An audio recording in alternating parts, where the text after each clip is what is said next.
Assalamualaikum class. I am your science teacher Rabia. Hope you all are doing fine. Today is our reviewing class of chapter number 2 and chapter number 4. So let's start our lecture. First of all, we will study about eye. We all know that we see different objects, colors, and beauty of nature and everything with our eyes. So when we talk about the external structure of eyes, we have eyelid, eyelashes, okay, and an eyeball. So here the question rises that what's the purpose of eyelids and eyelashes? Basically, eyelashes on the eyelids keep away dust particles, okay. जैसे ही हम कभी बाहर जाते हैं तो हम लोग देखते हैं कि जैसे कभी कोई डस्ट है, कोई स्टॉर्मी वेदर है, तो हम लोग की जो आई लैशेज़ होती है ना, हम एकदम आंखें बंद कर लेते हैं। तो उससे क्या होता है कि जितने भी डस्ट पार्टिकल्स होते हैं ना, वो हम लोगों की आंख में जाने से रुक जाते हैं। Eye lashes basically aids in prevention, ठीक है। तो that's very important, you have to memorise it. Okay, so let's talk about the internal structure of eye. आप लोगों की बुक में एक डायग्राम है जो कि बहुत क्लियर आई को शो कर रही है। वो डायग्राम मैंने भी आगे ही दी हुई है। Let's move towards it. Okay, यहाँ पर ये रहा इंटरनल स्ट्रक्चर ऑफ आई, जिसके अंदर आप लोग देख सकते हैं कि कितनी क्लियर आई की ये डायग्राम है। ये बिल्कुल डायग्राम आप लोगों की बुक में भी ड्रॉ की हुई है। और जो मेन पार्ट्स हैं आई के, वो हैं cornea, iris, प्यूपिल, lens, retina and optic nerve. So let's discuss the function of all the parts of the eye. So let's start with the cornea. We all know that cornea is a transparent part of the eye. It is present in front of the eye, okay. So light rays basically enters cornea first. So जब भी हम किसी bright चीज़ को देखते हैं, किसी भी light वाली चीज़ को देखते हैं, तो सबसे पहले जो लाइट रेज एंटर होती हैं वो कॉर्निया के थ्रू हमारी आई के अंदर एंटर होती है। Clear? This is the most important function of cornea. You have to memorize it well, okay. So let's talk about iris. This is basically the colored portion of the eye. आप लोगों ने देखा है कि आप कभी colored eyes जैसे होती हैं brown, hazel, green colors. So it is related to basically the iris. और iris के middle में एक होल प्रेजेंट होता है जिसको हम कहते हैं प्यूपिल। प्यूपिल ब्राइट लाइट में, जो ब्राइट डे लाइट होती है, उसमें वो कॉन्ट्रैक्ट करता है, और डिम लाइट मीन्स कि रात के टाइम में प्यूपिल एक्सपैंड कर देता है। आप लोगों ने इस चीज़ को लाजमी ऑब्जर्व करना है। डे लाइट में आप लोग अगर देखें किसी का आईबॉल, तो वो थोड़ा सा कॉन्ट्रैक्ट हुआ होगा, और अगर रात के टाइम में देखेंगे तो it will be in its expanded form. Let's talk about the lens. Behind प्यूपिल a flexible lens is present. Flexible क्यों है? क्योंकि हमने लेंस से एक इमेज पर, एक ऑब्जेक्ट पर फोकस करना होता है। तो लेंस की फ्लेक्सिबिलिटी जो है ये बहुत ज़्यादा ज़रूरी है, और लेंस फ्लेक्सिबल ही होना चाहिए। तब ही हम लोग जो है किसी भी ऑब्जेक्ट पर या किसी भी चीज़ पर हम फोकस कर सकते हैं। अगर लेंस हम लोग का फ्लेक्सिबल नहीं होगा आएगा ड्यू टू एनी डिजीज़ या ड्यू टू एज फैक्टर, तो फोकस कम हो जाएगा लाइट का। क्लियर? उसके बाद हम बात करते हैं रेटिना की। Retina is basically the sensitive portion of the eye ball, okay. Retina, when we study retina we have to memorize two important points. Number one, this is the light sensitive portion of the eye. Number two, this forms image on the retina, like it aids in the image formation. Okay, let's talk about the optic nerve.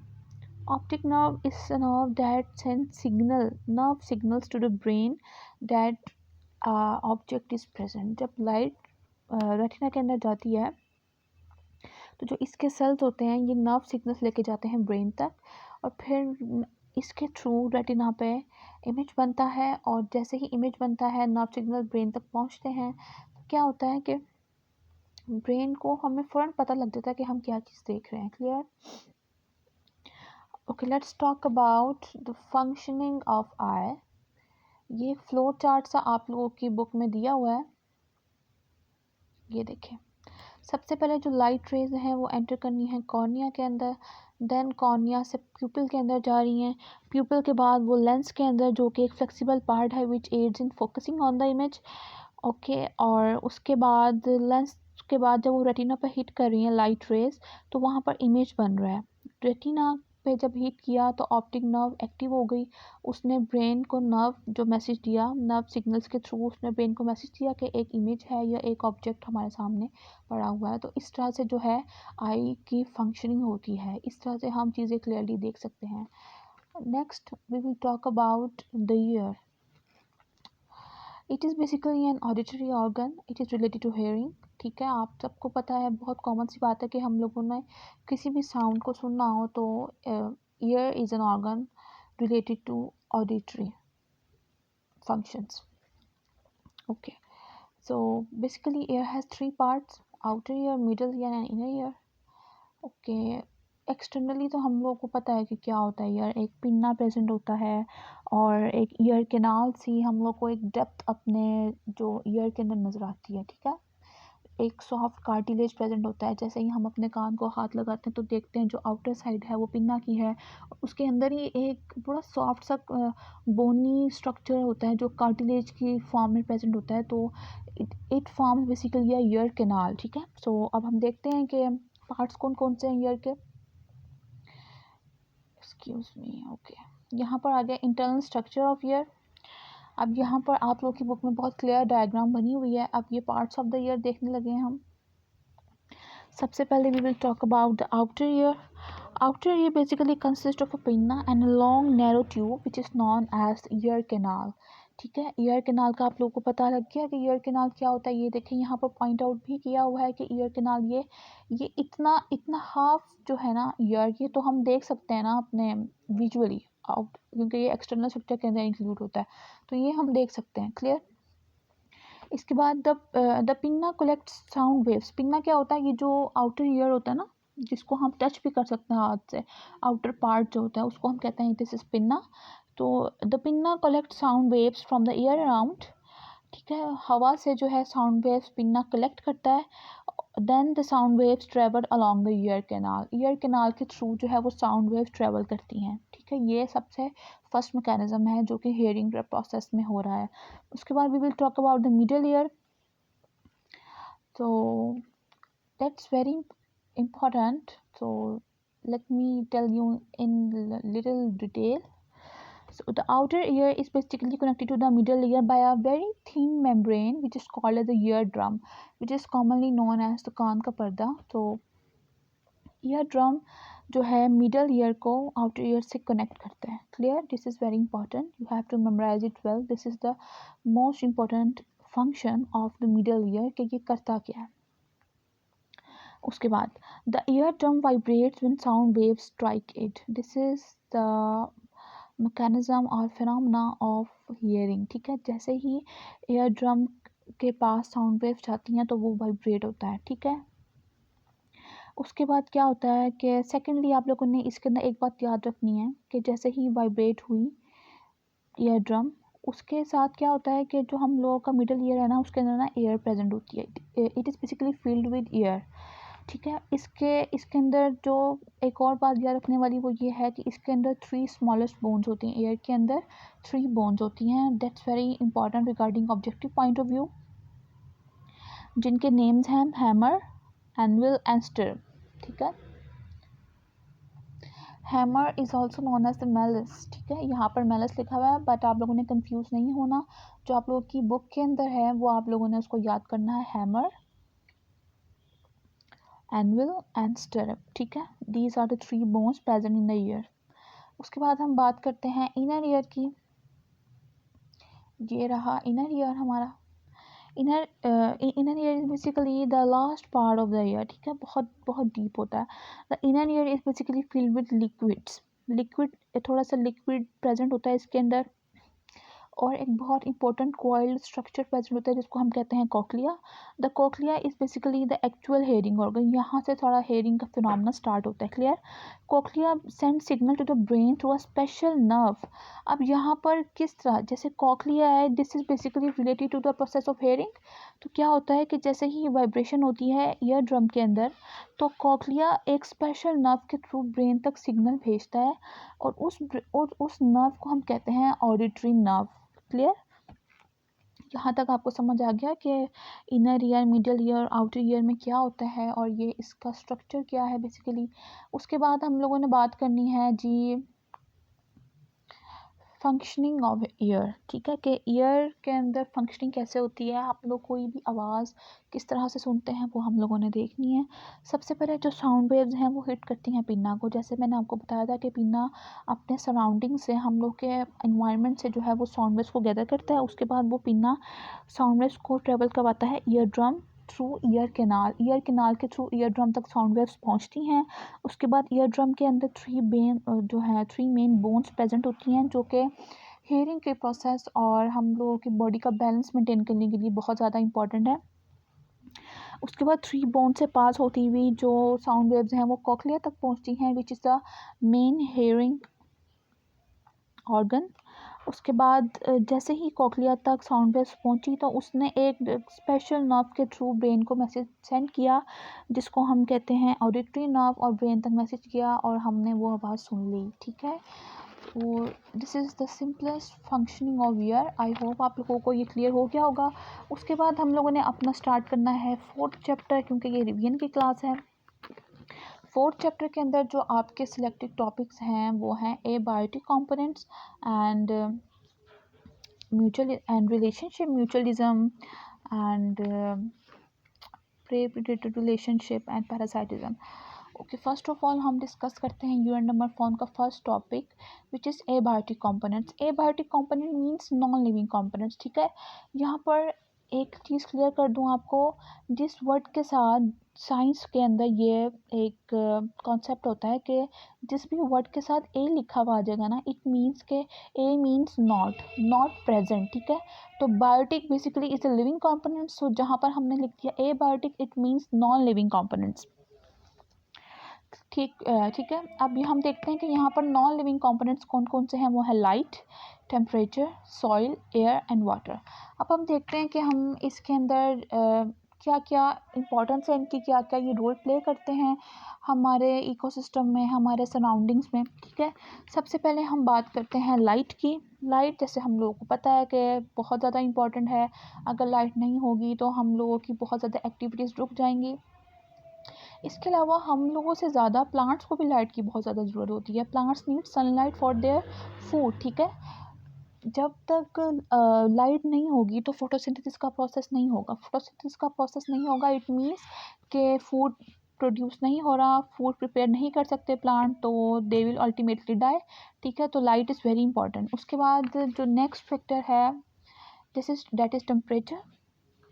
Basically आप लोग ने देखा होगा कि जैसे जैसे सन का temperature race करता है तो हमारे अर्थ का टेम्परेचर भी रेस कर जाता है, ठीक है। जैसे आप आजकल के दिन हैं, अब आजकल सन जो है बहुत ज़्यादा शाइनी हुआ है और बहुत ज़्यादा थोड़ा सा टेम्परेचर उसका बढ़ता जा रहा है as compare to winter days, तो हम लोगों की अर्थ का टेम्परेचर भी थोड़ा सा डिस्टर्ब हुआ है, ठीक है। अब यहाँ पर बात करते हैं वो एरियाज़ जहाँ पर कंटिन्यूसली बहुत हाई टेम्परेचर रहता है। तो डेज़र्ट्स हम लोगों को पता है कि सहरा होते हैं, वहाँ पर वो बहुत ज़्यादा गर्म होते हैं इलाके, और उनके जो प्लांट्स और एनिमल्स हैं वो फिर वहाँ के यूज़ टू हो चुके होते हैं, क्योंकि वो उनका हैबिटेट होता है। लेकिन इसके अलावा टेम्परेचर के एक तो एक्सट्रीम कंडीशन ये हो गई ना कि ये बहुत गर्म है।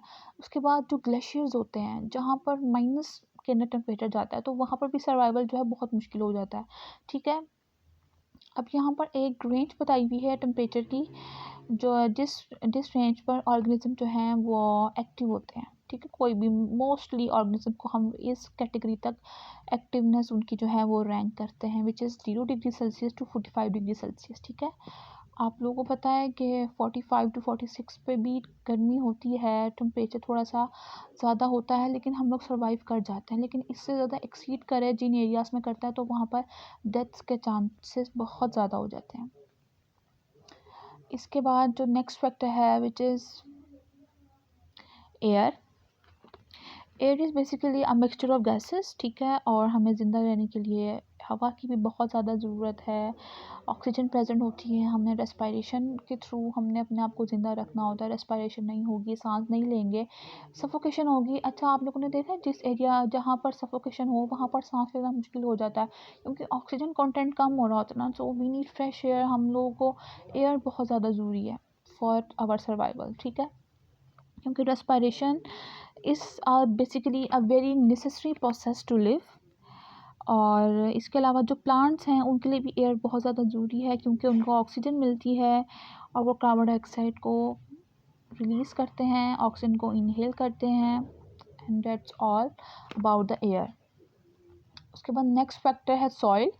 Soil is very important for plant growth. ठीक है, आप लोगों ने देखा होगा कि जो आप लोगों ने कब एक प्लांट लगाया है, जैसे फॉर एग्जांपल घर में एक आप रोज़ प्लांट लाए हैं, उसको आपने लगाया है, ठीक है, लेकिन आपने देखा है कि उसकी जो सॉइल है उसको आप बार बार पानी देते हैं, उसको थोड़ा सा सॉफ्ट करते हैं ताकि वो प्लांट जो है वो अच्छी, जो उसकी रूट्स हैं वो अच्छी तरह से पेनिट्रेट हो जाएं उसके अंदर। और इसके अलावा उसको पूरी न्यूट्रिएंट्स आप लोग देते हैं, उसको धूप देते हैं, उसको हवा देते हैं, पानी देते हैं, उसकी सॉइल को आप फर्टिलाइज़ करते रहते हैं। ठीक है, सो soil is very important for the growth of plants. अगर सॉइल नहीं होगी और फर्टिलाइज सॉइल नहीं होगी तो वो प्लांट्स की सर्वाइवल जो है वो बहुत ज़्यादा मुश्किल हो जाएगी। प्लांट जो है वाटर और जितनी भी नेसेसरी उनको रिक्वायरमेंट्स होती हैं, मिनरल्स वगैरह, वो सॉइल से ही लेते हैं। ठीक है, that's all about soil. Okay, let's talk about water. आप लोगों को पता है कि वाटर हम लोग की लाइफ के लिए कितना ज़्यादा ज़रूरी है, बहुत ज़्यादा ज़रूरी है। इसके बगैर भी हम लोग नहीं रह सकते, सर्वाइवल मुश्किल है। अच्छा जी, अब यहाँ पर एक टर्मिनोलॉजी यूज़ हुई है, रेन फॉरेस्ट। रेन फॉरेस्ट वो वाले एरियाज़ होते हैं जहाँ पर थ्रू आउट द ईयर जो है वो रेन होती है, बहुत ज़्यादा पानी होता है वहाँ पर, और वहाँ के जो एनिमल, जो प्लांट्स हैं, वो उसी एरिया में जो है सर्वाइव कर सकते हैं। ठीक है, large number of plants and animals are found in a tropical rain forest. ठीक है, रेन फॉरेस्ट का मैंने आपको बता दिया, जहाँ पर थ्रू आउट द ईयर जो है रेनफॉल होती है। Water lily and hydrilla are found in water. ये वाटर प्लांट्स हैं जो कि पानी के अंदर ही मौजूद होते हैं। ठीक है, उसके बाद बात करते हैं डेजर्ट प्लांट की, सच एस कैक्टस। अच्छा जी, कैक्टस हम लोगों ने देखा है उसकी स्किन थिक होती है और ये डेजर्ट के अंदर होता है प्रेजेंट। अब इसकी एक एबिलिटी ये होती है कि हम लोग को पता है कि डेजर्ट के अंदर रेनफॉल की जो रेंज है वो बहुत ज़्यादा कम है। ठीक है, वंस इन अ वाइल वहाँ पर रेनफॉल होती है। तो उस सूरत में क्या होता है कि जब वंस इन अ वाइल वहाँ पर रेनफॉल होती है तो जो डेजर्ट प्लांट्स हैं, फॉर एग्जांपल कैक्टस, उनके अंदर ना सकलेंट टिश्यूज़ प्रेजेंट होते हैं उनके लीव्स के अंदर। वो सकलेंट टिश्यूज़ का क्या पर्पस होता है, वो अपने अंदर पानी को स्टोर कर लेते हैं और फिर ये वो इतना पानी स्टोर कर लेते हैं कि वो उनके सर्वाइवल के लिए बहुत ज़्यादा होता है। क्लियर? ओके, नेक्स्ट टॉपिक जो हमारा है वो है जी रिलेशनशिप्स अमंग ऑर्गेनिजम्स। अच्छा जी, आप लोगों ने देखा होगा कि डिफरेंट ऑर्गेनिजम्स एक दूसरे के साथ इंटरेक्ट कर रहे हैं। आप लोगों ने पढ़ा है इसको, हम लोग बेसिकली रिवीजन कर रहे हैं, तो आप लोग ये पहले पढ़ चुके हैं। सबसे पहला जो रिलेशनशिप हम देखने में आया है वो है प्रेडेटर प्रे रिलेशनशिप। इसके अंदर क्या होता है कि एक एनिमल जो कि दूसरे एनिमल का शिकार करता है और उसको एज अ फूड कंज्यूम करता है, उसको हम कहते हैं कि ये है प्रीडेटर। और जो जो एनिमल जिसका शिकार किया गया होता है और जिसको मार के एक दूसरे एनिमल ने उसको कंज्यूम कर लिया होता है, उसको हम कहते हैं ये प्रे है। तो प्रे और प्रीडेटर का रिलेशनशिप जो है उसको हम कहते हैं प्रीडेशन। अब इसकी एक बहुत फाइन एग्जांपल है लाइन और डियर। ठीक है, लाइन है वो डियर को प्रे करता है, तो लाइन जो है वो हुआ प्रीडेटर और जो डियर है वो उसका लाइन का हुआ प्रे। उसके बाद हम बात करते हैं next relationship which is parasitism. अच्छा जी, relationship between two living organisms in which one is harmed and other is helped. इसका क्या फिनोमेना है कि ऐसा रिलेशनशिप जिसके अंदर एक ऑर्गेनिज्म जो है उसको नुकसान हो रहा है और जो दूसरा ऑर्गेनिज्म है उसको उसकी हेल्प हो रही है। ठीक है, उसके अंदर क्या है, एक बहुत ज़्यादा फाइन एग्जांपल है पैरासाइट की, वो है मॉस्किटो।